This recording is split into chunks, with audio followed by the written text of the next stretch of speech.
নারীরা তোমার ভালো নাই, ওরা কি সরি,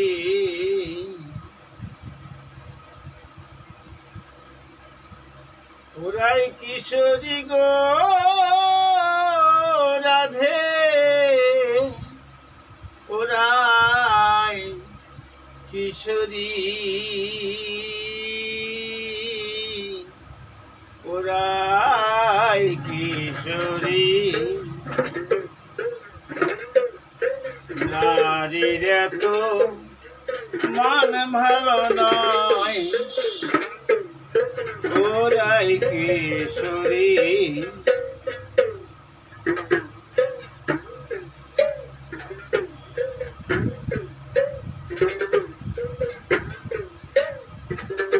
যার মানে মানি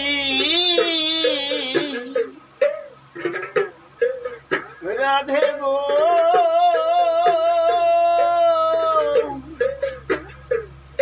ও গো রাধে,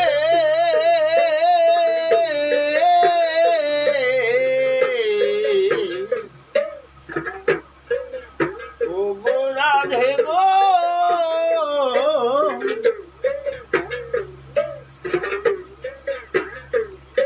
যার মানে মানি বলি রাধে, তার তারে মান করলে মানিনি।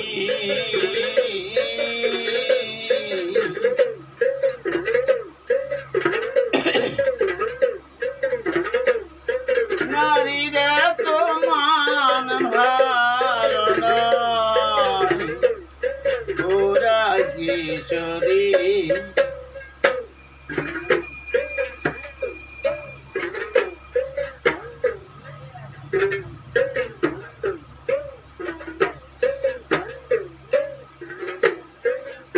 কেউ কি দেখেছ কোথায় পুরুষকে নারীর পায়ে ধরায়? কেউ কি দেখেছ কোথায় পুরুষকে নারী পায়ে ধরায়?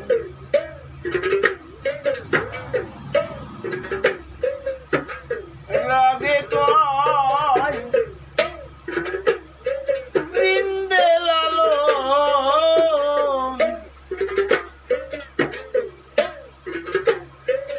রাধে গো,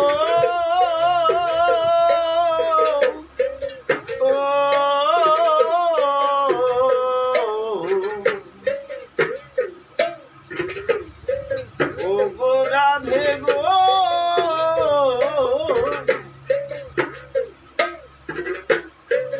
রাগে কয় বৃন্দে লালন, কি জানে নারী ভালোবাসার, কি জানে নারী।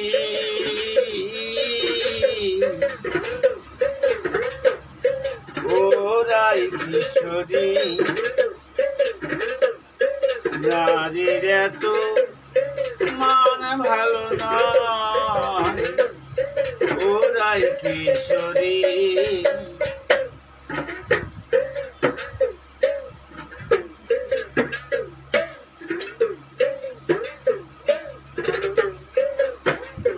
তাই অবোধ লালন এক পাশে থেকে বলছে,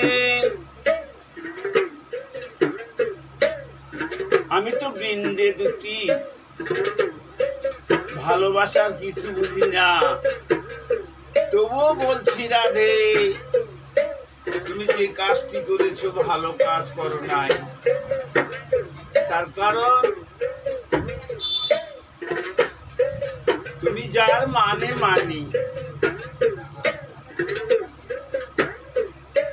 তা মানি হওয়া সত্ত্বেও তুমি তারই তরে মান করেছ।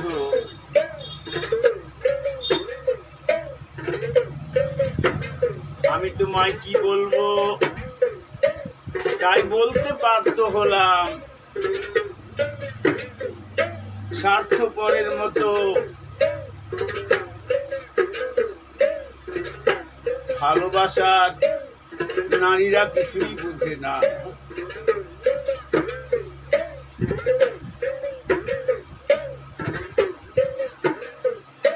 যার মানে মানি রাধে গো,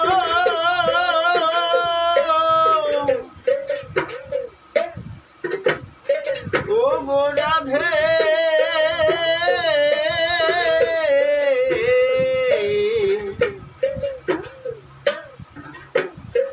ও গো রাধে গো, যার মানে মানি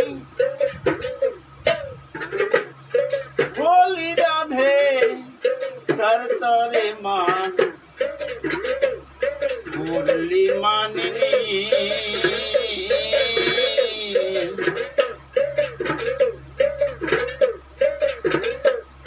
নারীর এত মান ভালো নয়, ওরাই কিশোরী।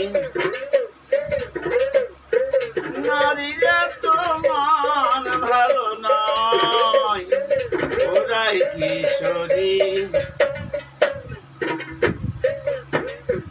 এখানে লালন শাহ রাধার বিপক্ষ হয়ে কথা বলেছে। কেন তোমরা এই যে মান করো,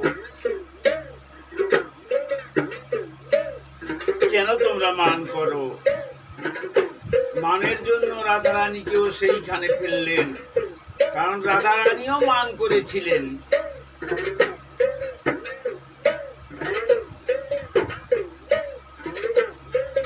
দুই হাতে দুই পদ ধরিল মাধব, তবু বিবশ ভেল রায়।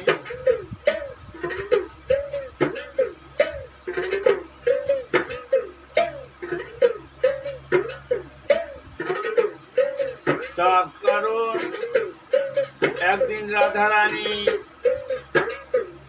আমার প্রাণ গোবিন্দ অর্থাৎ ভগবানকেও চরণ ধারিয়েছিলেন। লালন সেই জন্যই বললেন, অপরাধ তো স্বীকার করেছিলেন কানাই, তবুও তুমি এমন মান করে বসলে।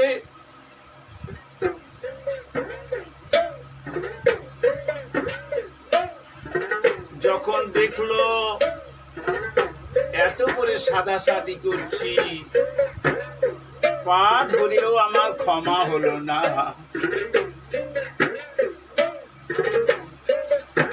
তাই মাধব চিন্তা করলেন আমি আর এই প্রাণ রাখবো না।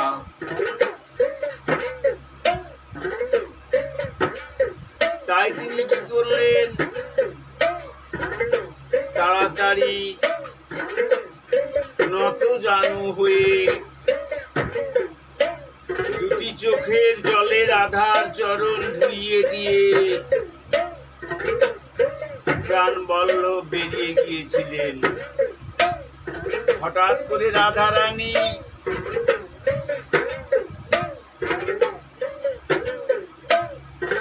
পায়ের দিকে তাকিয়ে দেখলেন না, শ্যামচরণের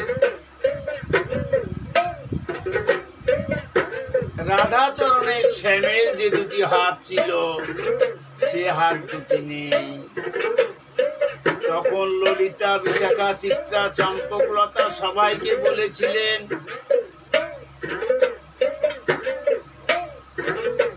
আমার বধূকে এনে দে সখী। তোরা কি দেখতে পাচ্ছিস না, এতক্ষণ আমার বধূ ছিল,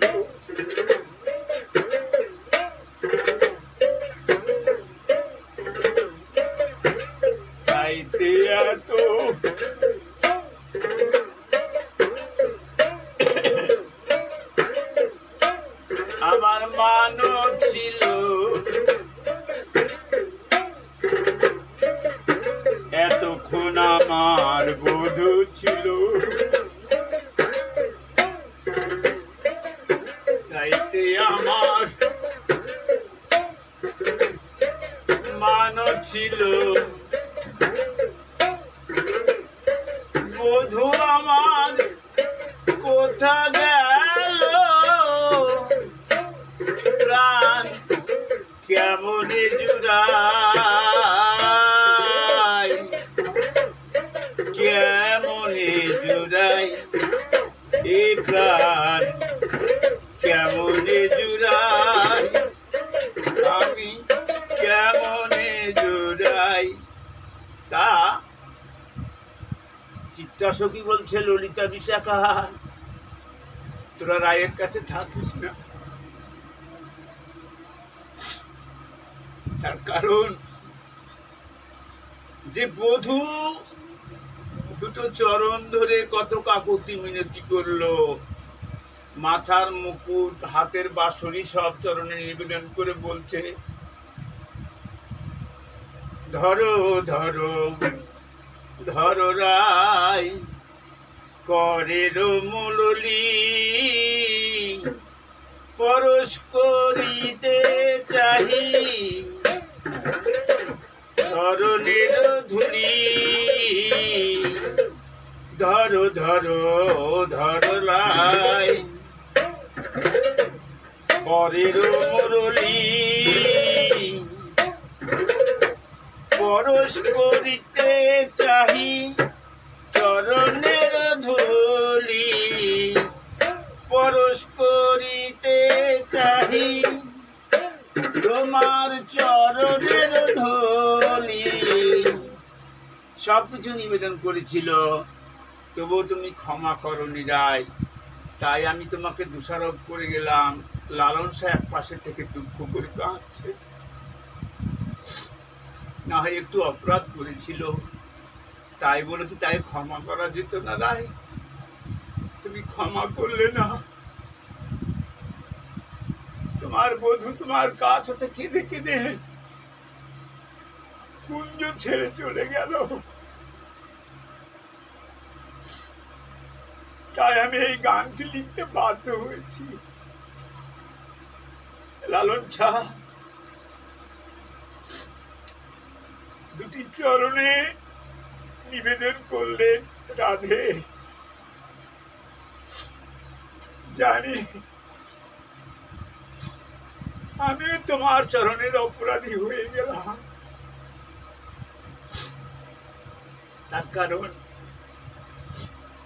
তোমার ভালোবাসার বিচার করেছি,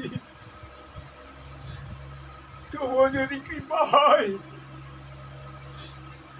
তুমি আমায় ক্ষমা করে তোমার রাতুল চরণের দাস করে আমায় তোমার চরণে রেখো রাধে। আমি এই মিনতি জানিয়ে গেলাম, তোমার চরণের পাশে রেখো রাধে। জানি আমার এই অপরাধ ক্ষমার যোগ্য নয়, তবু আমাকে গানের ভাষায় লিখতে হয়েছে রায়, আমি লিখে গেলাম। তার কারণ ভালোবাসার আমিও কিছু বুঝি না, বড় আঘাত লেগেছিল তাই পরটি রচনা করেছিলাম। লালন শাহ এক পাশে দাঁড়িয়ে কাঁদছেন। যাই হোক, আমার এই নীলা পর্ব নারীর এত মান ভালো না, এখানে রাখছি। তোমরা সবাই মিলে আমাকে আশীর্বাদ করো, আমি এমনি এমনি যেন নতুন নতুন বিষয়বস্তু তোমাদের কাছে তুলে ধরতে পারি আর তোমাদেরকে একটু প্রেমানন্দ দান করতে পারি। আমার এই ইউটিউব চ্যানেলটিতে তোমরা সাবস্ক্রাইব করো, কমেন্ট করো, শেয়ার করো, তাহলে কি হবে আমি আরো ভালো ভালো তথ্য তোমাদেরকে তুলে ধরতে পারবো। জয় নিতাই গৌর হরি বল। রাধে রাধে প্রেমময়ী রাধে, করুণাময়ী রাধে।